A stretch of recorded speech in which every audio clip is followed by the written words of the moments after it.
Bonjour à tous, bienvenue dans ce Good Morning Market du 29 mai, j'espère que vous allez bien. On va s'amuser aujourd'hui, on va parler corrélation, on va parler d'NVIDIA, du Nasdaq, du DAX, on va parler un petit peu de tout ce qui est actif risqué et qui peut nous permettre de bien surveiller ce que font les marchés. On va faire un petit parallèle avec le foot, imaginez le S&P 500, c'est l'équipe de foot d'Argentine et le Nasdaq c'est Messi. Il faut bien scruter comment va Messi, qui est notre maillon fort. Nvidia, ça peut être assimilé à sa force mentale, Microsoft, sa force physique. Et donc on va scruter un petit peu comment il va, ce joueur clé de notre équipe, et pour savoir ce que fait le S&P 500 en général. Donc voilà un petit parallèle amusant. Le S&P 500 hier n'a pas performé 0%. Ce matin, dans les contrats à terme, il est à moins 0,38%. Le Nasdaq a progressé hier de 0,32%. Ce matin, il est négatif à moins 0,42%. Le Nikkei a baissé de moins 0,67%. Alors les indices, les actifs risqués baissent légèrement ce matin pour des raisons techniques. Le VIX a atteint le niveau de support que je vous mentionnais depuis des semaines voire des mois, 12, et il tente de nous faire un double bottom. On serait baissier dans les actifs risqués si le VIX surpassait 16,34. Si on dépassait même 17, là ce serait toxique et on pourrait vraiment s'inquiéter. Mais tant qu'il reste en dessous de cette valeur, 16,34, eh bien on est haussier dans les actifs risqués et les indices. Le gold, je vous le disais hier, a rebondi à partir de notre boîte verte en période journalière. Il s'oriente vers les 2500, il prend son temps. Bitcoin est dans un triangle en période H1. On a une petite bataille d'algo avec une golden zone en short qui est stop loss et une golden zone en long qui est stop loss également. Donc voilà, on a cette forme de triangle. On a LVMH qui arrive à sa golden zone en période journalière. On en parlera demain dans le GMM. Et voilà, aujourd'hui on va s'amuser avec le DAX et Nvidia. Qu'est-ce que nous disent ces deux actifs clés dans le cadre des marchés financiers? Avant ça, on va parler du calendrier économique. On a l'indice des prix à la consommation allemand qui va être publié à 14 h.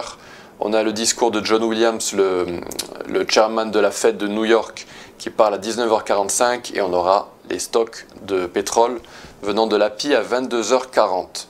On bascule dans Xstation. Alors parlons du DAX. Parlons du DAX d'abord. Alors le DAX, vous le savez, dans un énorme biseau haussier en période mensuelle. On a eu plein de mouvements mesurés qui nous ont montré cette architecture donc en forme de biseau haussier. Donc on était venu au retracement de 50%, on avait atteint la cible. On avait fait un autre mouvement mesuré par la suite qui était venu également au retracement de 50%. Et on avait cette boîte verte qu'on avait dessinée qui était une zone rouge confluente entre plusieurs cibles algo. On peut mieux le voir ici en weekly. Donc pour cette analyse long terme du DAX, je vous oriente vers le début de l'année, je crois, hein, j'avais fait une analyse poussée du DAX. Et donc on a atteint cette zone rouge, et on est en train d'essayer de percer la ligne haute de ce biseau haussier. Mais attention, c'est une ligne de résistance absolument cruciale. Elle est très forte. Elle a été très forte dans l'histoire du DAX depuis 2005. Donc c'est une zone qui peut nous repousser à la baisse. On a vu la semaine dernière que le DAX présentait une structure héliotiste très propre, avec une première vague à la hausse, une seconde à la baisse, une troisième à la hausse, d'une ampleur similaire à la première, et une quatrième à la baisse. On est venu au retracement des 50% avec cette mèche, et on cible à présent les 19 396. On va aller dans cette zone-ci dans le DAX.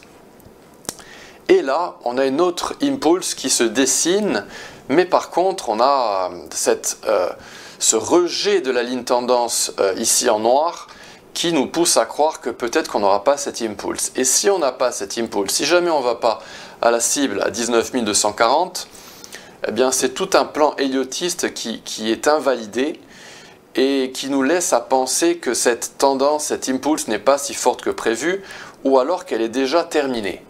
Et si elle est terminée, cela signifie qu'on va avoir un retracement total de la structure. Et donc ce retracement pourrait nous amener dans les alentours des 16 833. Et dans notre biseau haussier, ben voilà, on va s'orienter dans cette zone au milieu. Ce que j'essaie de vous montrer là aujourd'hui, c'est que si le DAX a fait ses 5 vagues à la hausse, aussi bien en journalier qu'en H4, cela signifie en fait que le DAX va baisser. Si le DAX baisse, il ne va pas baisser indépendamment du S&P 500 par exemple. En général, les indices sont corrélés. Ce que nous dit le DAX en fait, c'est que par le biais des vagues d'Elliott, par le biais de Fibonacci, eh bien, on pourrait avoir une correction et donc on pourrait retrouver cette correction dans les indices. Que nous dit Nvidia? Donc je vais aller dans ma section Stocks.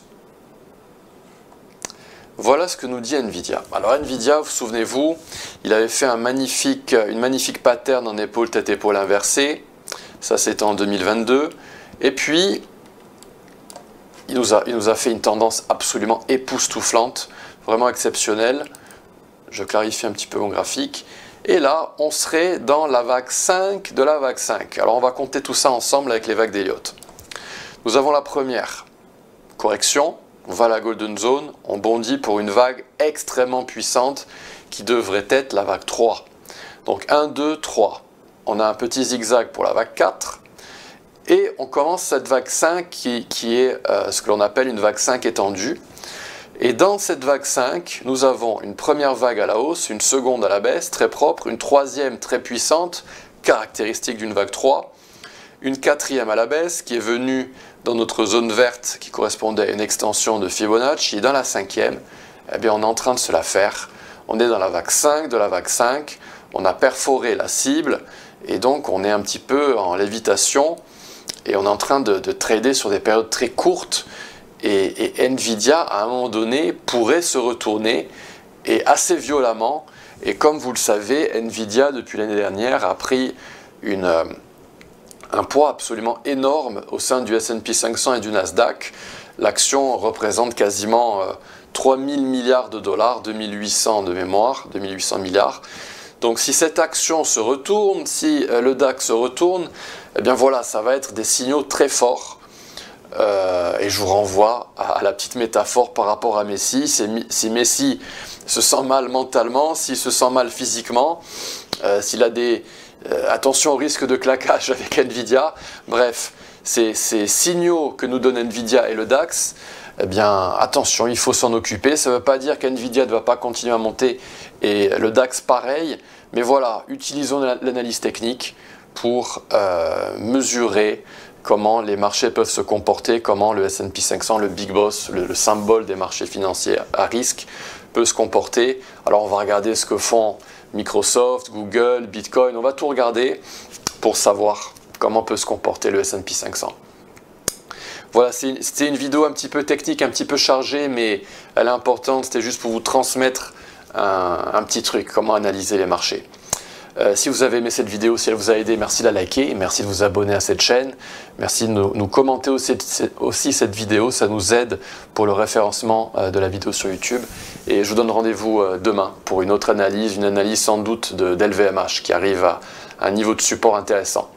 À demain et bonne journée à tous, au revoir.